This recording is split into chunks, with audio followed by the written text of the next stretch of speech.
আসসালামু আলাইকুম। ঈদ মোবারক। ঈদের সালামি অনেক পেয়েছো, হিসাব করতে পারছো না? তাহলে চলো আমরা খুব সুন্দরভাবে 5 টাকা, 10 টাকা ও 20 টাকার নোটগুলোর হিসাব দেখে নিই। আচ্ছা, তুমি কি 18টি 5 টাকার নোট পেয়েছো? কত টাকা হয় হিসাব করতে পারছো না? তাহলে দেখো, তুমি 18টি 5 টাকার নোট পেয়েছো, তাহলে 18-র অর্ধেক কত?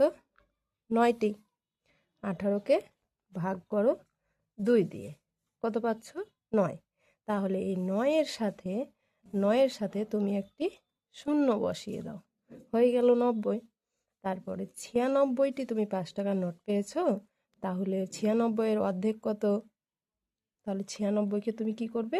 2 দিয়ে ভাগ করে দাও।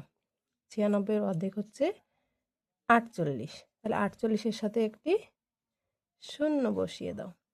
50-এর অর্ধেক কত? 25। 25-এর সাথে একটি শূন্য বসিয়ে দাও। 16-র অর্ধেক কত? 8। 8-এর সাথে একটি শূন্য বসিয়ে দাও। খুব সুন্দরভাবে আমরা হিসাব করে ফেলতে পারলাম।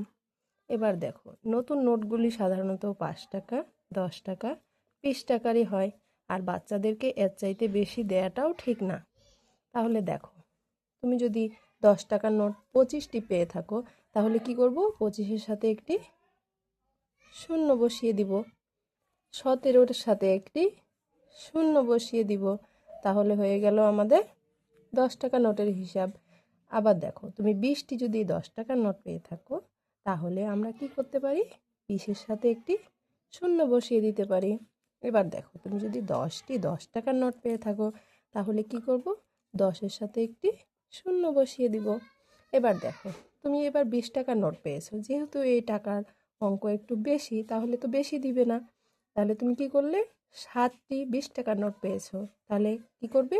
7কে ডবল করো, মানে 7কে 2 দিয়ে গুণ করো। 7-এর ডবল কত? 14। 14-র সাথে একটি শূন্য বসিয়ে দাও। আবার দেখো, তুমি যদি 5টি 20 টাকার নোট পেয়ে থাকো, 5-এর ডবল করো, কত হচ্ছে? 10। 10-এর সাথে একটি শূন্য বসিয়ে দাও। এবার 12কে যদি ডবল করো, কত হবে? 24। 24-এর সাথে একটি শূন্য বসিয়ে দাও। আচ্ছা, 15-র যদি আমরা ডবল করি, তাহলে কত হবে? 30। 30-এর সাথে একটি শূন্য বসিয়ে দাও। আমরা সুন্দরভাবে আমাদের ঈদের সালামিগুলো হিসাব করতে পারলাম। আচ্ছা, তোমরা কি এগুলো কিছু বুঝেছো? যদি বুঝে থাকো, তাহলে নিচের প্রশ্ন 3টি সুন্দর করে উত্তর করে আমাকে কমেন্ট করো। ঈদ মোবারক।